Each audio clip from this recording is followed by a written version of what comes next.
이 시각 헤드라인 뉴스입니다. 뉴욕 증시는 일제히 급등 마감했습니다. 고용지표가 개선되고 유럽 채무 위기에 대한 우려가 완화되면서 증시 상승을 이끌었습니다. 다우지수는 3.95% 오르며 하루 만에 다시 11,000선을 회복했습니다. 유럽 재정위기와 세계 경기 침체 불안감에 휩싸인 유럽 주요국 증시가 전일의 폭락세에서 벗어나 상승 반전했습니다. 그러나 지수가 출렁거리며 불안한 흐름을 보이는 등 장중 변동성은 컸습니다. 3대 지수가 모두 3% 안팎으로 올랐습니다. 미국 국가 신용등급 강등을 계기로 촉발된 국제금융시장 충격이 한국은행의 기준금리 인상에 제동을 걸었습니다. 국회 저축은행 국정조사특위 피해대책 소위에 6천만 원 이하 전액 보상 및 나머지 차등 보상 구제 방안이 자초될 것으로 전망됩니다.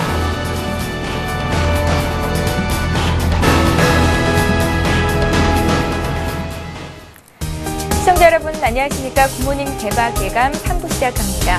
밤사이 마감됐던 뉴욕 증시와 전일 우리장 분석하고 꼼꼼한 오늘장 투자 전략 짜드리는 시간인데요. 오늘은 하창봉 팀장 그리고 정태근 전문가와 함께합니다. 안녕하세요. 네, 반갑습니다. 안녕하십니까. 예. 자, 어제 국내 증시가 장 초반 급락을 딛고 이틀째 상승을 했습니다. 초반 순매도했던 개인들이 대거 매수로 전환을 했고요. 기관 역시 구원투수로 나섰는데요. 반면에 외국인들이 8거래일째 팔았었습니다. 어제 외국인과 기관이 국내 코스피 시장에서 사고 팔았던 종목들 그리고 특징적이었던 부분들 먼저 정리를 하겠습니다. 예, 어저께도 이제 만기의 일이었는데 또 기관이 어떤 매수를 해줬고 뭐 외국인은 여전히 좀 매도세를 했습니다만은 전반적으로 어쨌든 뭐 장은 반등을 하는 사실 낙폭이 워낙 컸기 때문에 시초가의 반등이 좀 좋았던 것 같습니다. 외국인은 어저께 현대차, 하이닉스, 우리금융, 하나금융지주, 신한지주 순으로 매수를 했고요. 여기서 보면 어저께도 반등 탄력에서 현대차가 상당히 좋았습니다만은 현대차의 어떤 몰림차가 좀 좋았다 말씀드리겠습니다. 금융주에 대해서 일단 외국인은 최근에 계속 주가는 내려갔습니다만은 계속적으로 받쳐주는 모습이었습니다.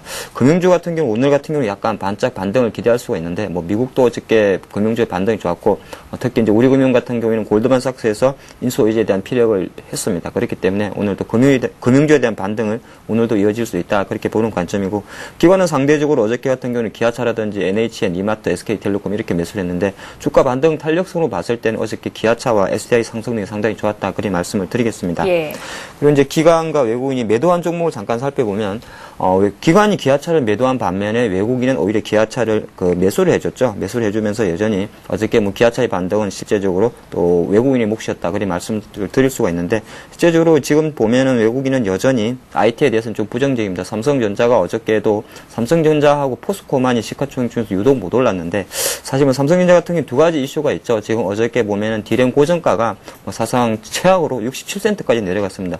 디램 고정가 같은 경우는 보통 이제 이 메모리 제조업체들이 생산업체 할 때 판매하는 그 거래 가격을 말하는데 67센트라는 거는 지금 삼성전자에서 나오는 그 원가가 한 70센트 되고 하이닉스가 90센트 되기 때문에 실제적으로는 원가에도 못 미치는 그런 흐름이 있고 최근에 또 독일 법원으로부터 스마트폰과 그에 대해서 애플의 그 특허 소송 자체가 약간은 안 좋은 이야기가 나오다 보니까 삼성전자에 대해서는 약간 외국인이 부정적인 시각을 가져간다 그리 말씀을 드리겠습니다.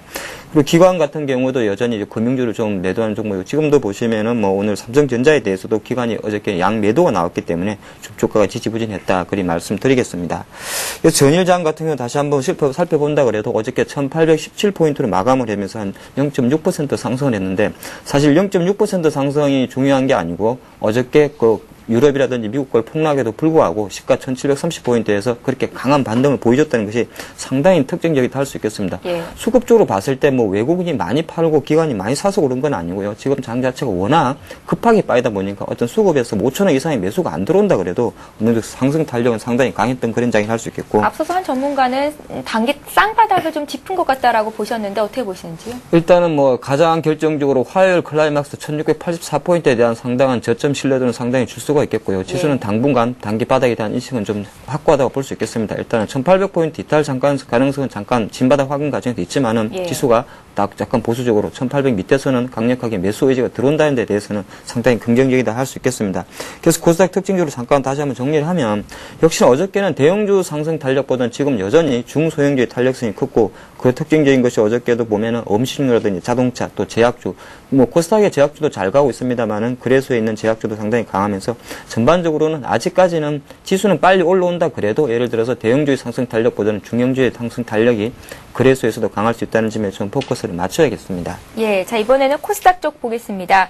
역시 기관 매수로 장중 상승 반전하는 모습을 보였고요. 이틀째 코스피보다 강하게 올라오는 모습이었는데 외국인과 기관이 샀던 종목 보고 특징 주시겠습니다. 예, 외국인부터 한번 살펴보면 예. 이제 서울 반도체를 가장 33억을 매수를 해주면서 가장 많이 샀고요. 대표적인 또 바이오 시뮬러 업체인 셀트리온이 한 22억, 그리고 SNU, 고영, 차바이오는 샀는데 외국인이 산 종목을 잠깐 보면 뭐 서울 반도체 같은 경우에는 어느 정도 뭐 기관의 매수세와도 같이 겹칩니다만은 IT 대표적인 종목이라 할 수 있겠습니다. 그리고 셀트리온 같은 경우는 최근에 글쎄요 이게 원래 그 한 5만 원까지 가다 밀렸던 종목이고 개인의 매수 비중도 좀 많았었는데 어저께는 외국인의 매수가 좀 들어왔습니다만은 여타 종목보다는 조금 달리 그렇게 세지는 않았던 것 같습니다. 그리고 대표적인 뭐 AMOLED 관련 스마트폰 관련주 SNU에 대해서도 좀 매수가 다뤄왔고 뭐 고영 같은 종목은 아시겠지만 세계 1위 3D 검사 장비 업체입니다. 대표적인 IT 검사 장비인데 뭐 반도체라든 이런 전공정 장비에 대한 이 검사에 대한 비중이 커지면서 이 종목 상당히 우량한 종목이라 할 수 있겠는데 이 종목에 대해서도 약간 실적을 바탕으로 외국인 매수가 들어왔다 볼 수 있겠습니다. 뭐 외국인도 지금 보니까 아마 이게 큰 외국인은 아닐 겁니다. 바이오주에 들어오는 외국인은 뭐 작은 외국인인데 뭐 바이오 차바이오는 좀 매수를 해준 것 같고요. 기관 같은 경우는 지금 보면 서울 반도체가 조금 전에 보셨겠지만 같이 동시 동매수가 들어왔고 예. 기관이 그 지금 코스닥에 보면은 여전히 그 게임주가 상당히 흐름이 좋은데 게임주 자체가 지금 뭐 기관이 어저께도 보면은 대표적인 게임주를 할 수 있겠는 뭐 네오위즈 게임즈라든지 게임빌에 대한 매수세가 들어왔습니다. 또 하나 이제 대시젠 같은 경우 어제 상한가를 형성했는데 또 바이오 쪽이죠. 지금 보면 뭐 외국인보다도 기관은 코스닥은 사실 지금 기관과 개인의 장세인데 여전히 뭐 수익률 게임에서는 상당히 기관이 거래소에서 터진 것을 코스닥에서 많이 하고 있다. 그걸 좀 정리를 해보겠습니다.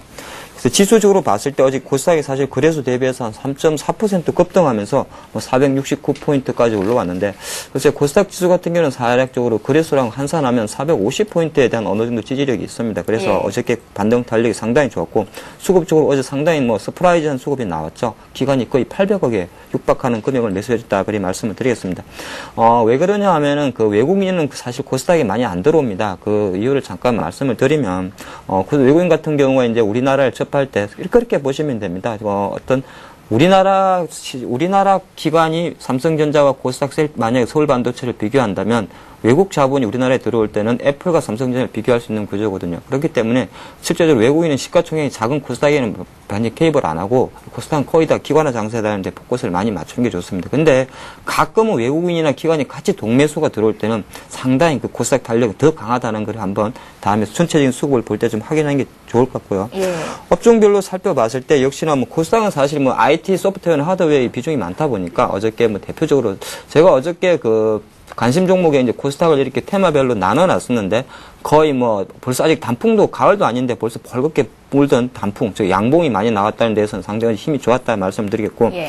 누가 뭐라 그래도 코스닥은 지금 여전히 바이오 제약 쪽이 상당히 강세를 보이고 있고요. NC소프트를 필두로 한 네오위즈 게임즈, 뭐 게임아이, 게임빌 전부 다 게임주 관련주들이 여전히 강하다 말씀을 드리겠습니다. 그래서 이 주가 탄력 측면에서 어저께는 거래소 대비해서 상당히 탄력이 강했다는 데 포커스를 맞추고 아마도 이번 주, 그리고 다음 주까지도 계속적인 어떤 머니게임 차원에서 코스닥이라든지, 특히 코스닥이라는 표현을 잘 쓰면 안 되고요. 사실은 개별주라 말씀드려야겠네요.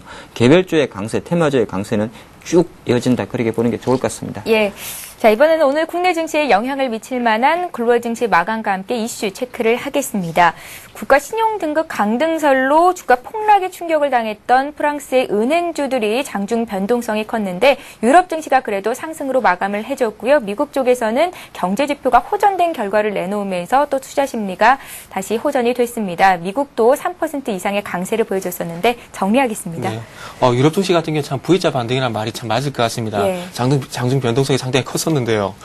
유럽 증시는 상승 출발했습니다. 전에 그 프랑스 신용등급 하향 루머가 돌면서 시장이 급락을 했지만은 3대 신용평가사가 현재 등급을 유지하겠다고 계속해서 강조를 했고요. 그리고 프랑스 대통령이 긴급 관계장관 그 회의 주제가 있고 난 뒤에 성명을 통해서 재정적 자 감축 목표 달성에 대한 의지를 확인을 하면서 어떤 이런 그 신속한 대응으로 인해서 시장의 그 루머를 잠재우면서 조금 오늘은 전일 같은 경우는 급등했다고 좀 말씀드려야 될 것 같습니다. 예. 그래서 이런 시장 그 신속한 대응에서 시장이 좀 안정감을 찾는 듯했지만 이런 급등세가 좀 이어지지 못했습니다. 다시 한번 그 장중에 하락 전환을 하면서 낙폭을 다시 한번 확대시키면서 상당히 큰 낙폭을 보였었는데 어제 그 전날 같은 경우 프랑스의 신용등급이 신용등급을 걸고 넘어졌는데 어제 같은 경우에는 프랑스 은행들이 그 부채 위기 확산을 해서 피해를 입을 것이라는 그런 루머가 돌면서 장중에 낙폭을 또 확대시키게 됐습니다.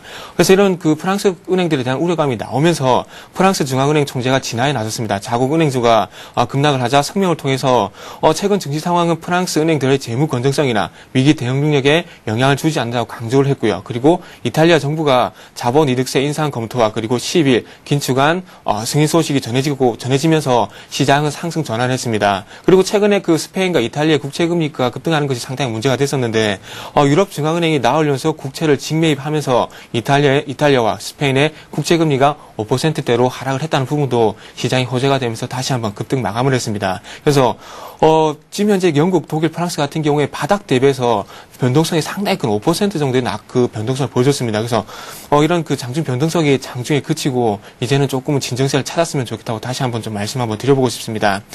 다음은 미국 증시로 넘어가서 좀 말씀드려보도록 하겠습니다. 미국 증시 같은 경우 유럽 증시의 영향을 받으면서 급등 출발했습니다. 그리고 마찬가지로 고용 지표가 호전이 되면서 마찬가지 호재가 됐었고요. 그래서 프랑스 정부의 빠른 대응 그리고 고용지표 방금 말씀드린 고용지표 호전이 되면서 개장 이후 상승폭을 꾸준히 확대시키면서 전략 후광의 장세를 보이면서 상승 마감을 했습니다. 업종별로 봤을 때는 은행주가 상당히 강세를 보였고요. 그리고 나스닥에서는 기술주가 강세를 보이면서 다우지수 대비 상승폭을 또 확대시키는 모습을 보여줬습니다. 그리고 전날 장 마감 후에 발표된 시스코의 실적 발표도 상당히 호재가 됐습니다. 주당 순이익이 40센트를 기록을 하면서 예상치인 38센트를 상회를 했습니다. 그래서 이렇게 실적이 개선된 이유를 살펴보니까 순이익을 늘리기 위해서 마진이 높은 사업에 대해서 재집중을 하고 있고요. 그리고 인력 감축을 통해서 비용 조정에 나서고 있기 때문이라고 분석이 되고 있습니다. 그래서 시스코 회장 같은 경우 이외에도 계속해서 비용 조정을 위해서 인력 감축을 늘리고 나가겠다고 얘기를 했는데 좀 이런 최근에 고용 문제가 상당히 부각이 되고 있는데 어떤 그 매출 증가에 의한 부분이 아니고 어떤 비용 조절에 의한 그 실적 개선이기 때문에 이외에도 이런 고용 개선에 대한 부분이 조금 문제가 될 가능성이 있기 때문에 시스코의 실적은 개선이 됐지만 내용을 살펴봤을 때는 그렇게 좋지 못하다고 좀 말씀 한번 드려보도록 하겠습니다. 자, 그리고 아울러 최근에 상당히 급락이 컸습니다. 그래서 급락이 컸기 때문에 그로 인한 저가 매수가 또 유입되면서 상승폭을 또 확대시키셨습니다. 그래서 다우지수 같은 경우에는 550포인트가량 상승폭을 확대시키다가 423포인트, 4%대 급등을 하면서 마감을 했습니다. 그래서 어제 발표된 고용지표가 상당히 호재가 됐었는데 왜 호재가 됐었는지를 화면을 좀 같이 보면서 한번 말씀드려보도록 하겠습니다. 예. 최근에 그 신규 실업수당 청구 건수 같은 경우 상당히 지금 화면을 보시면 아시겠지만은 계속해서 개선이 되고 있는 것을 확인할 수 있습니다. 자, 2주 전에 7월 28일 같은 경우 39만 8천 명까지 하락을 하면서 어떤 그 40만 명 이하로 신규 40만 명 이하로 감소를 하면서 감소를 하면서 호재가 됐었는데 그때 당시 나왔던 얘기가 이런 부분이 일시적일 것이라는 얘기가 나왔습니다. 근데 지금 이제 다시 한번 40만 건 이하로 감소를 하게 되면서 이런 그 신규 실업수당 청구 건수가 계속해서 감소를 하면서 어떤 고용에 대한 개선 신호가 나온 것이 아닌가 그렇게 시장을 해석을 하면서 상당히 호재가 됐습니다. 그래서 앞으로도 계속해서 40만 건 이하로 그 실업수당 청구 건수가 감소를 하는지 계속해서 체크를 해봐야 될 부분이라고 말씀 한번 드려보도록 하겠습니다. 하지만 그와 반대로 조금 시장에서는 안 좋은 얘기도 하고 있습니다. 최근에 미국의 부채 위기가 다시 한번 부각이 되면서 금융시장 악화로 인한 고용시장이 개선될 가능성이 아직까지는 조금 멀었다는 얘기를 하고 있습니다. 그래서 이런 부분이 그 방금 화면을 보셨듯이 계속해서 신규 실업 수당 청구 건수가 계속해서 감소를 하는지 그런 부분도 계속해서 봐야 될 것 같고요. 그래서 거기에 대한 변수는 아무래도 최근에 좀 전에 말씀드렸듯이 부채 위기로 인한 금융시장 변화가 어떻게 변화가 되는지에 따라서 이런 부분에 고용에 대한 부분도 영향을 미칠 것 같습니다. 그리고 좀 전에 말씀드렸던 시스코 실적에서도 말씀드렸지만 이런 기업들의 그 어떤 고용 부분을 늘려나간지도 계속해서 체크해봐야 될 것 같습니다. 자, 그리고 어제 큰 영향은 없었지만은 무역 적자가 다시 한번 또 늘었습니다. 미국 상무부 발표에 따르면 6월 무역 적자 규모는 531억 달러를 기록을 했습니다. 그래서 예상치인 480억 달러를 상회를 했고요. 전달 대비 4.4%나 증가를 했습니다. 그래서 아직까지 무역 적자가 현재 증가하고 있는 그런 이유는 최근에 글로벌 경기가 계속해서 위축이 되고 있고 경기 우려감이 작용하고 있는 부분이 상당히 크게 작용했다 봐야 될 것 같습니다. 그리고 조금 긍정적인 부분은 수입 같은 경우에 조금은 2,223억 달러로 0.8% 감소를 하고 있다는 부분이고요. 그리고 안 좋았던 부분은 중국에 대한 무역 적자가 5월달 249억 6천만 달러에서 266억 6천만 달러 증가했다는 부분이 조금 안 좋은 부분이라 좀 말씀 한번 드려보도록 하겠습니다. 그래서 그나마 수출이 조금은 그나마 무역 적자가 이 정도 수준을 유지했었던 이유는 캐터필러와 같은 산업재 제조업체들이 달러와 약세를 이용해서 수출을 조금 늘린 것이 조금은 호재가 됐다고 시장에서도 얘기를 하고 있습니다. 그래서 무역 적자 같은 경우에 그렇게 큰 영향을 미치지 않았지만은 최근에 미국의 부채 위기가 부채 문제가 계속해서 부각이 되고 있는데 마찬가지로 부채 문제를 줄이기 위해서는 마찬가지로 무역 적자도 조금 줄어들어야 되기 때문에 앞으로 무역 적자도 어제는 큰 영향을 주지 않았지만 앞으로 시장을 봤을 때는 변수가 될 수 있기 때문에 계속해서 추이를 체크해 보시는 것도 좋을 것 같습니다. 예, 자, 밤사이 마감됐던 유럽과 미국 증시 이슈까지 체크를 해봤습니다. 지금 시각이 8시 15분을 막 넘어가고 있는데요. 오늘 각 증권사들은 어떤 투자 의견을 제시하고 있을지 여의도 리포트 내용 살펴보고 가겠습니다.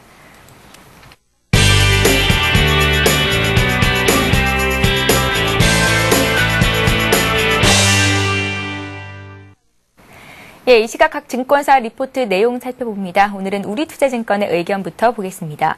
우리투자증권은 오늘 악재에 대한 내성을 쌓아가는 과정이라고 정리를 했는데요. 국내 증시가 글로벌 악재에 내성을 보이고 있다고 밝혔습니다. 이후에 발표되는 경제 지표에 대한 검증 과정 속에 과거 국면처럼 변동성 장세가 좀 더 이어질 가능성이 크다고 판단했는데요.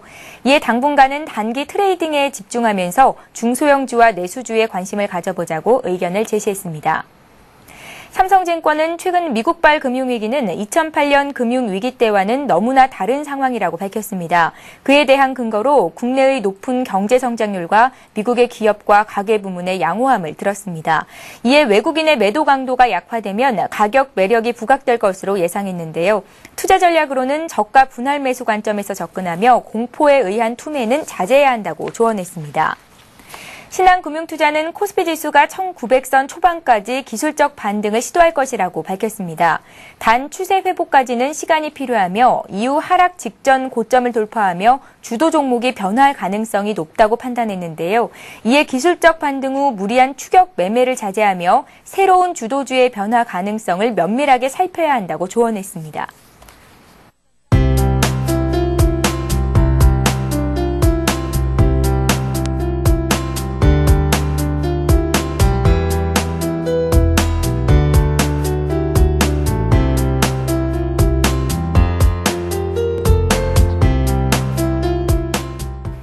예, 오늘은 신영증권의 의견 자세히 보겠습니다. 청담지점의 정광익 대리 전화로 연결합니다. 안녕하세요. 예, 안녕하세요. 예, 어제 금통위가 있었죠. 기준금리가 동결이 됐는데 여기서 나왔던 발언들 정리를 해주실 것 같습니다. 오늘 투자 의견 제시해 주십시오. 예, 그리고 어제 금통위 결과 잠깐 리뷰해드리고요. 그리고 어제 미국의 고용지표 개선에 따른 투자 대응 방향 좀 말씀 좀 드리겠습니다.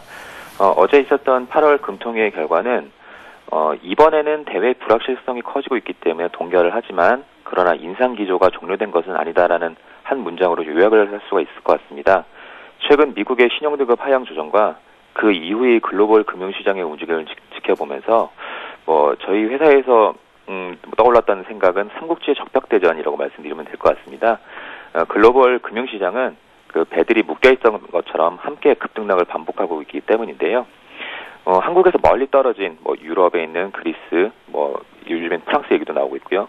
이런 나라들은 지금 비유를 하자면 불타고 있는데 우리나라는 가장 먼 곳에 그리고 바람의 영향을 감안할 때 가장 안전할 것으로 예상되는 곳에 자리 잡고 있는 그런 나라가 아닐까 생각이 됩니다.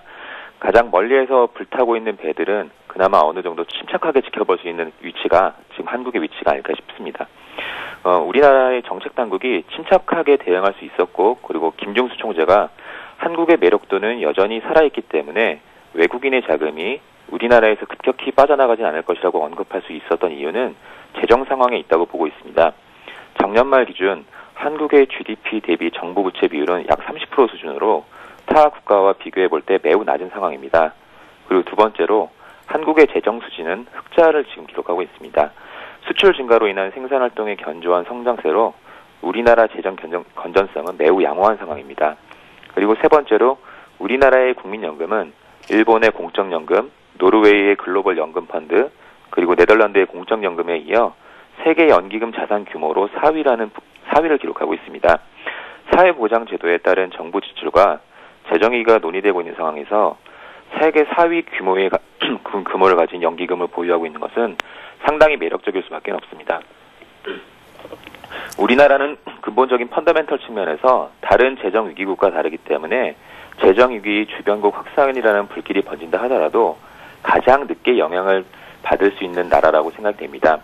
게다가 원화가 위안화와 엔화 대비 큰 폭의 약세를 보여주고 있으므로 재정 건전성과 그리고 경제 성장성의 유지라는 선순환이 계속될 것이라는 기대감이 있을 수 있겠습니다. 시장의 정책금리 인하 기대는 좀 과했다고 생각이 되고 있습니다. 수출이 경제를 이끌고 있는 나라에서 수출이 연일 사상 최고치를 현재 경신하고 있습니다. 멀리서 불이 나기 시작을 했다면 이유를 대비해서라도 우리나라 국내의 그 문제를 좀 잘 대비해야 된다고 생각을 하는데요. 안에서부터 시작되고 있는 기대 인플레이션 그리고 가계대출 등의 문제에 먼저 대응하는 것이 맞다고 봅니다. 10월 정책금리 인상 가능성은 열려 있다고 보고요. 그리고 지금 여러 위기들이 좀 진압이 되는 데는 좀 시간이 걸릴 것이라고 생각이 되고 있습니다. 그리고 어제 미국의 고용 지표가 개선이 되면서 어제 좀 반등이 좀 세게 나왔다고 보여지는데요. 요즘 같은 급등락장에서 말씀드리기는 좀 조심스럽지만 미국 고용이 개선되는 경우에는 IT와 자동차주의 강세를 조금 조심스럽게 예상을 해야 될 것 같습니다. 미국 비농업 부분의 고용이 증가했을 경우 업종 수익률이 어떻게 반응하는지를 살펴봤는데요. 고용 증가의 양에 민감도를 보인 업종은 전기전자, 운수장비, 기계업종으로 나옵니다. 그리고 반대로 전기가스, 비금속, 건설업의 경우에는 비농업 부분의 고용 증가 시 수익률이 하락하는 방향으로 민감도가 좀 과거 자료를 봤을 때 좀 높았습니다. 특히 비농업 고용자 수의 변동은 IT 업종과 관련성이 높게 나타났는데요. 최근 비농업 부분 고용자 수의 부진과 IT 업종의 주가 정체는 그 흐름을 같이 하고 있었습니다.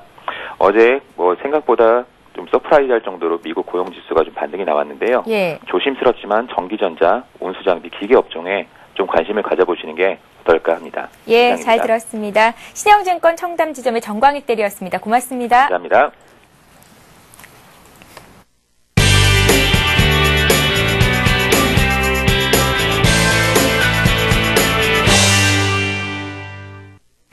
예, 계속해서 오늘의 대박 전략 이어가겠습니다. 지금 시각이 8시 21분을 막 넘어가고 있고요. 개장을 한 39분 정도 앞두고 있는데요. 오늘 두 전문가께서는 어떤 투자 전략을 내주실지 의견 듣겠습니다. 자, 먼저 하창봉 팀장님. 시장이 이렇게 급락했기 때문에 좀 더 빨리 반등을 줄 종목도 궁금하고 또 향후에 주도주가 바뀔 수도 있겠다. 다른 증권사들은 이렇게 언급도 합니다. 의견 어떠신지 좀 들어볼까요? 일단은 사실 지난주, 이번 주는 주 초반까지만 해도 패닉의 연속이었고요. 예. 이제는 이번 주말은 또 연휴인데 조금 마음 놓으면서 비는 온다고 합니다만 좀 쉬어도 된다 저는 봅니다. 예. 장은 일단은 단기 바닥은 찍었다고 말씀을 드리겠고요.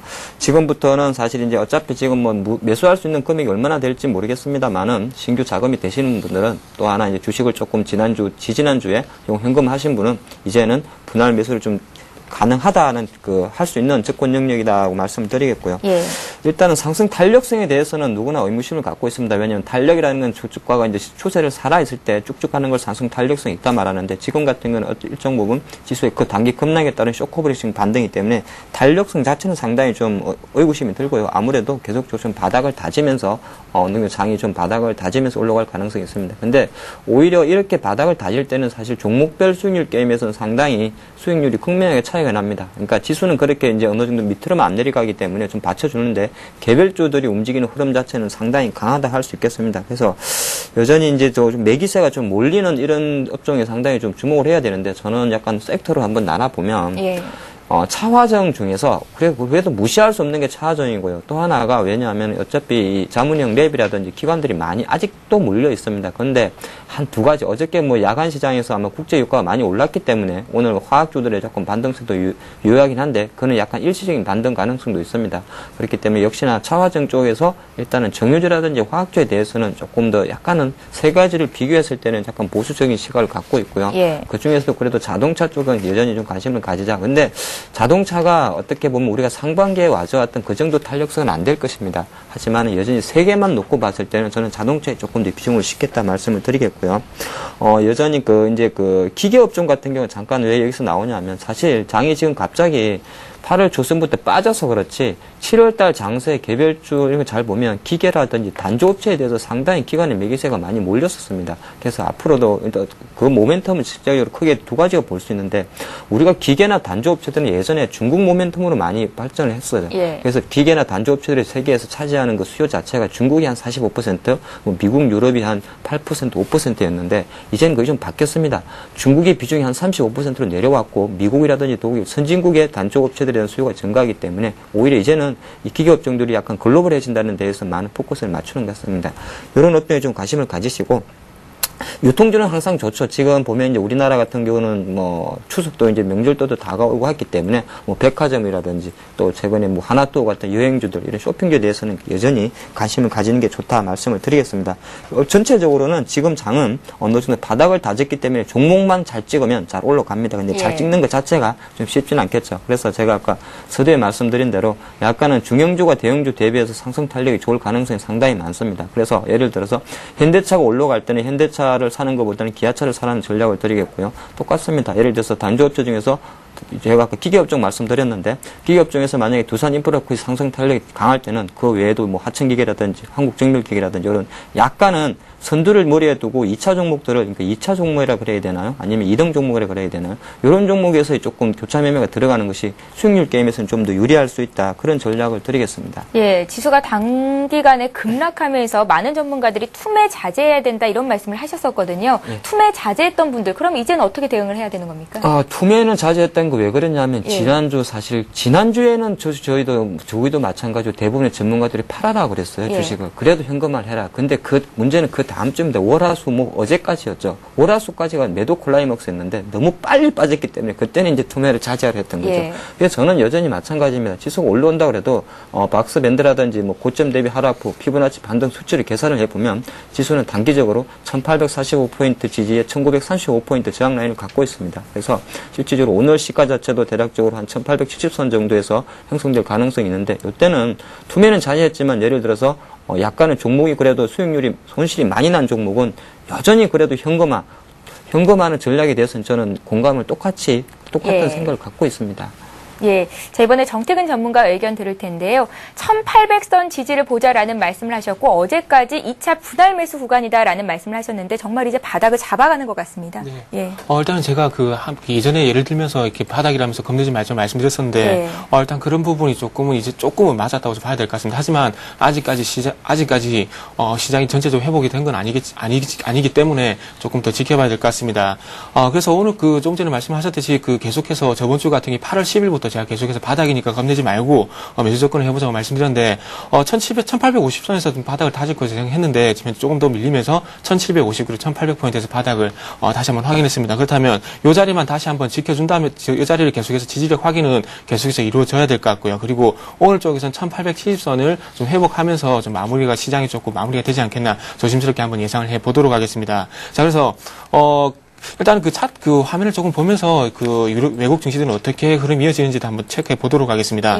자, 일단은 다우지수부터 한번 보도록 하겠습니다. 다우지수 마찬가지로 제가 8월 10일 날 거래량에 대해서 말씀을 드리면서 바닥권에서 거래량이 이렇게 돌발이 유발이 되는 부분은 바닥 신호라고 말씀을 한번 드린 적이 있습니다. 그래서 마찬가지로 다우지수 같은 경우도 최근에 어쨌든 1700포인트를 지지를 보이면서 이렇게 바닥 신호가 현재 나오고 있습니다. 그리고 나스닥 지수도 마찬가지고 나스닥 지수도 마찬가지로 현재 바닥권에서 거래량이 증가를 하면서 2400선을 지켜주는 흐름이 계속해서 나와주고 있고요. 그리고 독일 쪽도 한번 보도록 할게요. 닥스 지수 같은 경우도 마찬가지로 지금 현재 바닥권에서 이렇게 지켜주는 흐름이 계속해서 나와주고 있고 FTSE 100 영국 증시 같은 경우도 미국과 상당히 연관성이 있기 때문에 다우 지수와 마찬가지로 좀 이런 똑같은 흐름이 현재 보여주고 있습니다. 자, 그렇기 때문에 지금 해외 증시 같은 경우는 지금 현재 바닥의 신호를 계속해서 보여주고 있고요. 그리고 오늘 새벽에서 좀 긍정적인 뉴스가 한 번 더 나왔습니다. 독일, 이태리, 스페인, 벨기에에서 10일부터 오늘부터 공매도 금지에 관한 얘기가 나왔습니다. 그렇다면 V자 급반등은 나오지 않겠지만은 적어도 하락 그 하반 경직성이 확보가 되면서 이제부터는 시장이 좀 안정성을 찾아갈 가능성이 상당히 커졌다는 겁니다. 그렇기 때문에 제가 2006년 5월달 같은 경우도 고점 대비 17.8% 빠지면서 시장이 완만하게 회복세를 이루어 나갔다 말씀인데 그렇다면은 그렇게 될 가능성이 상당히 이제는 커졌다는 겁니다. 그래서 8월 10일 종합주가지수 그리고 코스피 200 지수도 동반적으로 같이 보여드리면서 둘 다 바닥을 다지는 신호가 나왔다고 그렇게 말씀드렸는데 지금도 어쨌든 그런 그 같이 흐름을 보여가면서 바닥을 다지고 있기 때문에 마찬가지로 거래량 제가 보여드렸죠. 거래량도 보여드렸듯이 지금 이제 바닥의 신호가 나오고 있기 때문에 일단은 너무 겁낼 필요 없이 이제부터는 저번 주에도 계속해서 연속해서 말씀드리고 있는 부분이지만 아직 겁낼 구간은 없다는 겁니다. 그래서 기술적 반등으로 끝날지 아니면은 지속적으로 완만한 상승이 이어질지는 계속해서 지켜보시면서 대응하시는 게 좋을 것 같습니다. 자, 그래서 어떤 흐름을 2006년 5월과 그리고 2011년 3월 흐름을 똑같이 조금 상기시키면서 보셔야 될 것 같습니다. 자, 저번 주 목요일날 제가 화면을 한번 보여드렸었는데 이 부분 같은 경우 조금 잊으신 분들이 있을 것 같아서 다시 한번 좀 보면서 말씀 좀 한번 드려볼게요. 자, 2006년 5월달 같은 경우 제가 그 목요일날 보여드렸던 화면인데 5월 11일부터 6월 13일 동안 하락을 하면서 17.8% 정도 하락을 했습니다. 근데 우리나라 증시 같은 경우는 2180포인트 그리고 목요일날 종가 2800포인트까지 계산을 해봤을 때 17% 정도 하락이 나왔다는 겁니다. 그렇다면 단기적으로 하락 추세로 전환하지 않는다면 대세 하락으로 전환하지 않는다면 지금 정도는 바닥을 다져야 된다 말씀드렸는데 지금 이때도 마찬가지 2006년 5월달 같은 경우도 보시면 마찬가지로 17.8% 정도 하락을 보이고 난 뒤에 그리고 최근과 비슷한 이런 하락세를 보이면서 하락세를 보였었는데 너무나 유사하다는 겁니다. 그렇기 때문에 어쩐 그 V자 반등보다는 지금 현재 화면에 나갔듯이 이렇게 완만한 상승세가 이어지는 것이 앞으로도 시장이 안정적으로 찾아갈 가능성이 상당히 크다는 겁니다. 그래서 이런 부분을 조금 보시면서 앞으로도 계속 대응을 하셨으면 좋겠습니다. 그리고 제가 8월 11일 날 두 번의 분할 매수에 대해서 한번 말씀드렸습니다. 그래서 분할 매수에 그 업종 같은 경우 낙폭 과대업종, 조선, 화학, 자동차 부품, 건설에 대해서 말씀드렸는데 여기에 대한 부분은 오늘 종가 쪽에서는 한 번 정도 정리가 좀 필요하지 않겠나 말씀 한번 드려보고 싶습니다. 예. 주말에 또 어떤 뉴스가 나올지 모르고 주말에 대한 불확실성은 항상 존재를 하기 때문에 그리고 우리가 월요일까지도 쉬는 날이 있기 때문에 조금 쉬어갈 필요가 있다고 생각이 들고 있습니다. 그래서 오늘 종가 쪽에서 이렇게 저가 8월 10일 날 그리고 11일 날 저가 매수에 나섰던 분들은 조금 정리가 필요하다고 좀 말씀 한번 드려보도록 하겠습니다. 그리고 추가적으로 조금 그 업종에 대해서 좀 말씀드리자면 어떤 미국 증시가 바닥을 다지게 된다면 글로벌 경기에 대한 그런 우려감이 좀 해소가 되면서 경기에 민감한 업종들이 강세를 보일 가능성이 상당히 큽니다. 그렇게 봤을 때 자동차 업종, 금융업종, IT 업종이 경기에 조금 상당히 민감한 흐름을 보여주고 있는데 어제 같은 경우 외국인들이 금융업종을 매수를 했고요. 어제 나스닥이 좀 강세를 보였던 이는 기술주가 강세를 보였다는 부분이죠. 그렇기 때문에 이런 낙폭 과대 업종뿐만 아니라 어떤 IT 그리고 금융 쪽도 마찬가지로 좀 관심을 장기적으로 봤을 때 가져야 되는 것이 아닌가 좀 한번 추가적으로 말씀 한번 드려보도록 하겠습니다. 예. 자, 이제 오늘장 관심 종목 얘기를 듣겠습니다. 하창봉 팀장께서 오늘 사볼 만한 종목으로 어떤 종목 꼽아오셨는지 들어보죠. 예, 오늘 개별주 하나 생각하는데 우리 3,500만 명의 회원의 정보가 센 SK컴즈를 하겠습니다. 그래서 어저께도 정부에서는 중국 해커의 소행이 아닌가 이런 이야기 좀 나왔었는데 사실 해커 사건 자체가 어떤 사회적 이슈는 됐습니다만 SK컴즈에 미치는 영향은 거의 미미하다 말씀드리겠습니다. 오늘 아침에 지금 SK컴즈 2, 4분기 실적 발표를 했는데 지금 방금 나왔거든요. 영업이익 같은 경우가 한 24억 나오면서 YOY 기준으로 한 66% 감소를 했습니다. 실적 안 좋게 나왔죠. 근데 그 내용을 살펴보셔야 됩니다. 매출은 오히려 한 10% 증가하면서 647억이 나왔거든요. 그러니까 SK컴즈가 장사는 잘했는데 마케팅 비용이라든지 인건비 차원에서 순이자 마진은 떨어졌다, 이익 마진 떨어졌다 그렇게 보시면 될 것 같습니다. 회사 자체가 자본금 200억짜리이기 때문에 26억 정도의 이익이면 펀은 조금 높을다 할 수 있습니다만 앞으로 성장성을 보면 괜찮다 말씀드리겠고 SK컴즈 같은 경우는 가장 좋아하는 게 기관 수급 매수입니다. 실제로 지검장에도 6개월 연속 계속 매수를 들어오고 있고요. 연기금을 선도로 한 기관의 매수가 상당히 좀 주목된다는 좀 특징이 할 수 있겠습니다. 그래서 여전히 왜 이렇게 기관이 들어오느냐? 그것은 바로 SK플랫폼의 분사에 있습니다. 10월 달에 이제 분사가 결정이 됐는데 이 SK플랫폼 분사로 자회사로 들어가는 회사가 SK컴즈 그리고 멜론으로 잘 알고 있는 로엔, 팍스넷, PNS 이런 회사가 있습니다. 그래서 앞으로도 국내 이제 인터넷 포털 쪽에서는 네이버 다음으로 3위 업체를 달리고 있지만은 SNS 서비스 쪽에서는 상당히 메리트가 있고 지금 시장의 기관들이 가장 이 SK컴즈를 좋아하는 이유 중에 하나는 사실 그런 것도 있습니다만은 내년에 상장 예정인 세계적인 페이스북의 상장 가능성의 어떤 모멘텀을 갖고 있지 않나 그렇게 볼 수 있겠습니다. 그래서 제가 오늘 매수가로 제시하는 가격이 사실 어제 종가 부근인데 지금 예상 호가를 들어오는 걸 보면 17,400원 좀 뻥카 같습니다. 뻥카가 아니라 허수성 주문 같고요. 예. 아무래도 아침 다행히 저는 실적이 안 좋게 나와서 아침에 개발을 해주면 상당히 좋겠는데 예. 그 정도 가격에서 좀 뭐 종가 기준으로 매수를 했으면 싶고요.